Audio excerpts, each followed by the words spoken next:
남자친구와 결혼을 앞두고 저희 집안과는 결혼시킬 수 없다는 예비 시어머니 때문에 파혼하게 된 30대 초반 여자입니다. 서로 수준에 맞는 사람이랑 결혼해야 잘 산다는 말이 있듯이 사랑하지만 각자의 조건 때문에 파혼하게 되는 경우들을 보곤 했어요. 그게 제 일이 될 거라고는 생각지도 못했지만요. 결혼 준비 과정에서 겪게 된 제 사연을 한번 얘기해 볼까 해요. 저는 농장을 운영하시는 부모님 사이에서 태어났습니다. 어린 시절을 시골에서 보내게 됐어요. 어린이집이나 유치원이 아닌 논밭에서 일하시는 아줌마 아저씨들과 노는 저를 보는 부모님들의 마음은 편치 않으셨죠. 제가 중학교 갈 나이가 되자 서울에 있는 할머니 댁으로 저를 보내셨어요. 교육을 위해서 어쩔 수 없는 선택이었지만 어린 저에게는 부모님과 떨어져 산다는 게 두렵기도 했어요. 한편으론 시골에서 늘 혼자 놀던 저에게 새로운 세상이 펼쳐질 거라는 기대도 있었어요. 하지만 서울 생활은 정말 호락호락하지 않았어요. 시골에서 온 저는 친구들에게 촌년이라고 놀림받기 일쑤였죠. 학교 생활에 잘 적응하지 못했던 저에게도 늘 든든한 지원군이 되어준 사람들이 있었어요. 같은 학교를 다닌 저보다 2살 많았던 사촌 오빠는 제가 괴롭힘 당하지 않게 학교에서 보호해주곤 했어요. 항상 사촌 오빠 옆에는 남들보다 머리 하나는 더 큰 그가 있었어요. 오빠의 절친한 친구이던 그는 공부면 공부, 운동이면 운동 다 잘하는 그야말로 완벽한 사람이었고 제 첫사랑이기도 했었죠. 그와 마주치려고 일부러 사촌 오빠 옆에 딱 붙어 지내며 그렇게 설레는 중학교 시절을 보냈어요. 그리고 졸업식 날 제 마음을 담은 편지도 전달했는데 안타깝게도 사촌 오빠와 그가 다른 고등학교로 가게 되면서 그게 저와 그의 마지막이 되었어요. 그렇게 시간이 흘러 저도 어느덧 서울 생활 12년 차에 대학 졸업반이 되었어요. 오랜만에 사촌 오빠와의 약속 장소에서 그를 다시 보게 되었죠. 사촌 오빠 옆에 앉아서 얘기를 나누던 그를 저는 한눈에 알아볼 수 있었어요. 왔어? 너 혁진이 알지? 중학교 때 나랑 같이 다니던 절친. 너 수정이 맞지? 야, 언제 이렇게 컸어? 정말 이제 아가씨네 아가씨. 진짜 길에서 마주쳐도 못 알아보겠다. 여전히 남들보다 머리 하나는 더 큰 그가 아직까지 내 이름을 기억해주는 모습에 순간 정신이 아찔해질 정도였어요. 안녕하세요. 오랜만이에요. 혁준 오빠 잘 지내셨죠? 10여 년 만에 첫사랑과의 재회 이후 저와 그는 급격히 가까워지게 됐어요. 그는 명문대를 졸업해 S사를 다니고 있더라고요. 쉬는 날이면 저를 데리고 맛집 투어를 시켜줬고 어린 시절 좋아했던 오빠와의 데이트는 정말 꿈만 같기만 했습니다. 하지만 만남은 짧고 이별은 길다고 했나요? 어느 날 엄마에게 걸려온 한 통의 전화는 정말 청천벽력 같은 소식이었죠. 얼마 전 병원에서 종합검진을 받은 아빠가 폐암 사기라는 소식이었어요. 이미 온몸으로 전이 돼서 수술조차 불가능한 상태였던 거예요. 정말 일주일간은 눈물이 마르는 날이 없었어요. 어디 가서든 여장부 소리 듣던 엄마조차 이 상황은 버티기 힘들어 보였어요. 무엇보다 가장 힘든 건 아빠 본인이었는데 평생을 밤이며 낮이며 농장만 생각했는데 정작 본인 몸은 돌보지 못했다며 안타까워하셨어요. 몸은 몸대로 마음은 마음대로 약해지신 아빠는 얼마 버티지 못하셨습니다. 엄마를 잘 부탁한다는 말만 남기시고 하늘나라로 가셨어요. 아빠의 마지막 한마디는 제 인생을 완전히 바뀌게 만들었습니다. 아빠의 장례식 직후 저는 서울 생활을 정리하고 고향으로 내려왔고 혼자 계신 엄마에게 농장 일을 배우기 시작했어요. 엄마는 제가 농장 일 하는 걸 반대하셨지만 제 의지는 확고했죠. 그 후 2년간 어떤 누구와도 연락하지도 않고 농장 일 배우는 데 집중했어요. 그 결과 아빠의 발끝에도 못 따라가겠지만 역시 임박사 딸답다는 소리를 들을 정도였어요. 농장일도 갈수록 자동화되고 있고 예전처럼 무조건적인 노동만이 필요한 일도 아니었기에 여자인 저도 충분히 할 수 있는 일이었습니다. 일하시는 아저씨들이 입 모아 말하시길 이 모든 건 아빠가 만들어 놓은 시스템이라며 임박사 덕분에 농사짓기 편해졌다고 해요. 정작 딸인 저는 지금까지 아빠가 어떤 삶을 사셨는지 몰랐다는 사실에 부끄럽기가 그지 없었네요. 2년이란 시간이 저희의 상처를 보듬어주기에 충분하진 않았지만 나름 자신의 자리를 찾아가고 있었어요. 엄마도 예전의 여장부 모습을 되찾아갔고 저도 화장품보다는 밀짚 모자가 더 익숙한 농촌 아가씨가 되어갈 때쯤 끊겼을 거라고 생각했던 그와의 인연은 다시 이어지게 되었습니다. 여보세요? 수정이니? 나 혁진 오빠야. 2년 전 말도 없이 사라진 저였기에 항상 그에 대한 마음은 가슴 한켠에 남아 있었는데 서울에서 내려온 한동안 그의 연락을 받지도 않았거든요. 그래서 그도 포기한 줄 알았어요. 이렇게 다시 먼저 전화해준 그에게 고마웠어요. 그렇게 다시 이어진 인연에 서울을 오가면서 3년간 뜨겁게 사랑했어요. 점점 나이가 차가는 딸이 농사만 짓고 있는 걸 걱정하던 엄마도 제가 남자친구가 생겼다는 소식에 좋아하셨고 빨리 결혼해서 손주 보고 싶다며 성하셨어요. 말이 손주지 이 농사만 짓는 시골 생활을 제가 빨리 벗어나 보통의 삶을 살길 바라신 거죠. 그렇게 저만 바라보며 사시는 엄마에게도 남자친구는 든든한 사위가 되어줄 거라 믿었어요. 제가 먼저 결혼 이야기를 꺼냈고 남자친구의 프로포즈를 받아 결혼을 약속했어요. 하지만 결혼은 단순히 사랑만으로 되는 일이 아니었어요. 결혼 승낙을 받기 위해 처음 뵙게 된 시부모님과는 첫 만남부터 삐걱대기 시작했어요. 그래, 부모님은 어떤 일을 하시고? 아버지, 어머니 두 분 다 시골에서 농장 운영하셨는데 얼마 전 아버지가 돌아가시고는 지금은 저랑 어머니랑 운영 중이에요. 뭐? 농장? 농사 짓는다는 말이니? 뭐 어떤 거 하니? 과수원도 하고 소돼지도 키우고. 아니 됐다. 더 이상 말할 필요 없을 것 같구나. 여보, 가죠. 우리 집이 농사 짓는다는 얘기를 듣자마자 예비 시어머니께서는 자리를 박차고 일어났는데 저도 너무 당황해서 그 자리에서 얼음이 돼버렸고 남자친구 역시 예상치도 못한 상황에 어찌할 바를 몰라 했어요.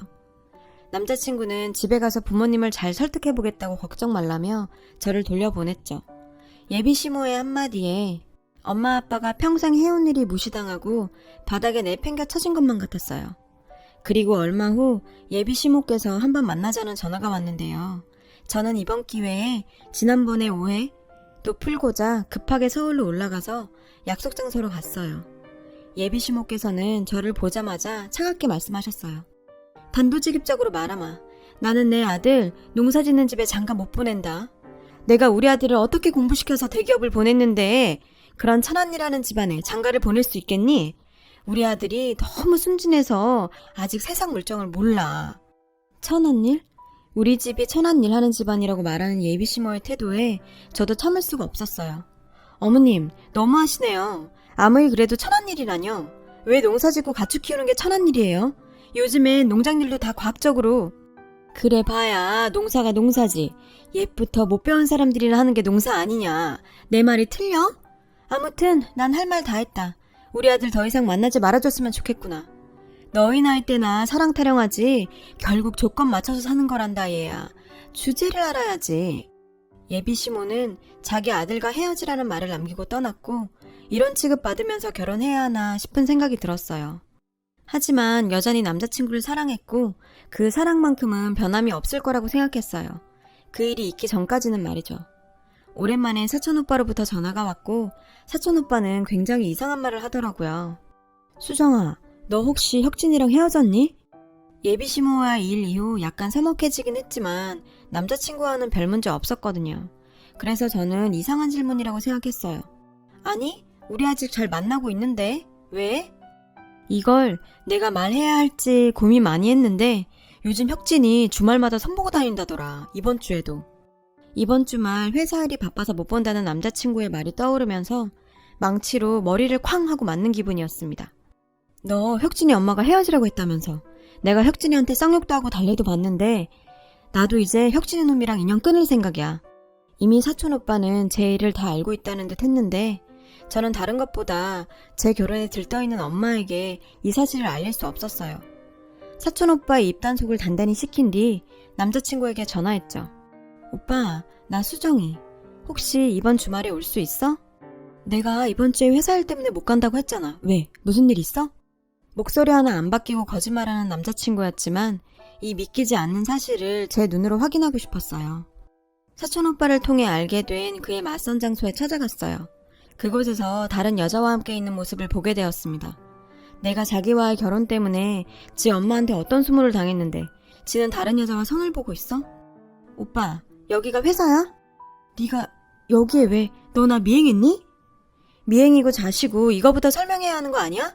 나랑 결혼 약속한 사람이 왜 선을 보고 있냐고. 선호가 말했어? 나 선 본다고? 참나, 친구 사이라고 말해줬더니 그걸 고세 일러 바쳤네. 엄마가 너는 절대 안 된다고, 엄마가 잡아주는 선자를 낳아보라고. 그래도 안 되면 허락하겠다는데 나는 어떡하냐? 내가 나조차고 이렇게 선 보러 다니는 줄 알아? 오히려 저를 위해서 맞선을 봤다는 말도 안 되는 소리를 하는 남자친구에게 들고 있던 커피를 얼굴에 뿌려버렸어요. 그리고 집으로 돌아왔는데 그제서야 상황 파악이 됐는지 남자친구는 자신이 잘못했다며 한 번만 용서해달라며 매달리더라고요. 이미 제 마음의 문은 그에게 닫혀버렸었죠. 중학교 때 시작한 짝사랑부터 3년간의 연애가 이렇게 끝나는구나 생각하니 가슴이 찢어질 것 같았어요. 하나 있는 외동딸 결혼한다고 마을 잔치까지 여시겠다고 준비하는 엄마에게 어떻게 이야기해야 할지 고민이 깊어갔어요. 그 생각과 함께 이별의 아픔에 농장일만으로 시간을 보내고 있었습니다. 어느 날 예비 시모가 왔다는 얘기를 듣고 농장 사무실로 뛰어갔는데요. 아니, 왜 저 사람이 여길? 농장 사무실에는 엄마와 그 여자가 앉아 있었죠. 말하지 않으면 자식은 엄마의 마음을 몰라줘도 부모는 자식의 마음을 안다고 했나요? 제가 남자친구와의 이별을 말하지도 않았음에도 불구하고 무슨 일이 있다고 생각한 엄마는 사촌 오빠를 닥달해서 결국 자초지종을 전해 들었던 거죠. 그 말을 듣고 저희가 헤어진 것도 모른 채 예비 시모를 농장으로 초대한 것이었어요. 사돈, 아이들이 좋다고 하는데 결혼시키시죠. 제발 한 번만 와달라고 해서 이 시골 총고수까지 왔더니 뜬금없이 사돈이라뇨. 저희 아들 이곳에 장가 보낼 생각 없습니다. 급이 맞아야 결혼을 하죠. 사돈이 저희 집 농사 짓는 집이라 반대하신다고 들었는데 딸아이 결혼시키면 농장 정리하고 서울로 올라갈 생각이었어요. 서울에 제가 살 집도 이미 마련해뒀고 딸아이 앞으로 아파트도 준비해뒀고요. 그 여자는 엄마 말에 웃기지도 않는 소리 한다며 콧방귀를 꼈는데요. 시골에서만 사시니까 세상 물정 정말 모르시네요. 이런 농장 팔아서 무슨 서울에 아파트를 산다고. 요즘 서울에 아파트가 얼마씩 하는지는 아세요? 사돈, 여기 동네 들어오실 때 과수원 보셨죠? 거기서부터 저 뒤에까지 다 저희 농장이에요. 애 아빠가 죽기 전에 서울에 부동산도 여러 채 사둬서 우리 딸아이 앞으로 부동산도 꽤 되고요. 그런 걱정은 안 하셔도 됩니다. 엄마의 말을 들은 예비 시모는 아수라백작이 따로 없었는데요. 눈알 굴러가는 소리가 읍내까지 들릴 것 같더라고요. 어머어머, 그러셨구나 사돈. 그것도 모르고 그냥 동네에서 농사 짓는 분들인 줄 알았네요. 날짜는 언제로 잡을까요? 빠르면 빠를수록 좋을 것 같은데. 우리 집에 장가 보낼 수 없다더니 우리 집 재산 이야기를 듣더니 아주 저희 엄마에게 붙어서 떨어질 생각을 하지 않았죠. 이 역겨운 꼴을 더는 볼 수 없어서 사무실로 들어갔어요. 어머, 우리 애기 왔니? 말을 하지 그랬니? 이렇게 큰 농장인 줄 생각도 못했잖니? 지난 일은 다 잊고 우리 한번 잘 지내보자. 역겨워 정말. 수정아, 너 시어머니 될 사람한테 무슨 말버릇이니? 엄마, 나 이 결혼 안 해. 나 이미 그 인간이랑 헤어졌어. 미안해, 미리 말 못하고 이런 꼴 보여서. 애기야, 무슨 얘기니? 우리 아들은 아직 너 많이 좋아해. 너희 3년이나 사귀었다면서 다시 잘 시작해보면 조건에 맞춰서 결혼해야 하는 거라며 자기 아들과 헤어지려던 인간이 지금 와서 잘 시작해봐? 조건 맞춰서 사는 거라면서요. 주제에 맞게 행동하라면서요. 이제 와서 보니 좀 아까우세요? 꼴랑 30평짜리 아파트 전세 살면서 아들 대기업 보냈다고 그렇게 급을 찼더니 우리 집안에 비해 당신 집안 급이 너무 떨어져서 결혼 못하겠네요. 누구는 이런 말 못해서 안 하고 사는 줄 아나. 농사가 천한 일이라고? 옛부터 못 배운 사람들이 하는 일이 농사라고 하지 않았나? 아주머니 무슨 대학 나오셨어요? 아, 대학은 나오셨나? 우리 아빠 S대 농대 나왔어요. 당신처럼 그렇게 편견 가지고 사니 그따위밖에 못 사는 거예요. 알겠어요? 본인이 급 떨어진다는 소리를 듣고도 제가 가진 재산이 아쉬웠는지 그 여자는 모두 자기 잘못이라며 자기 아들은 잘못이 없다며 용서해달라고 사정하는 그 모습을 보니 참 한심하게 그지없더라고요. 어릴 때부터 배우는 교훈인 사람 겉모습만 보고 편견 가지지 말라. 혹은 직업에는 귀천이 없다는 말을 왜 이리도 지키기가 어려운 것인지. 엄마는 이번 일을 계기로 이제 살면 얼마나 더 살겠느냐며 농장을 정리하고 계십니다. 평생 아빠 농장에서 일생을 바친다고 가보지 못한 크루즈 여행도 가고 유럽 일주도 돌면서 남은 여생을 즐기고 계세요. 저는 그런 엄마를 보면 행복합니다. 엄마가 행복하니 저도 행복한 걸. 제가 행복하면 엄마는 더 행복하시겠죠?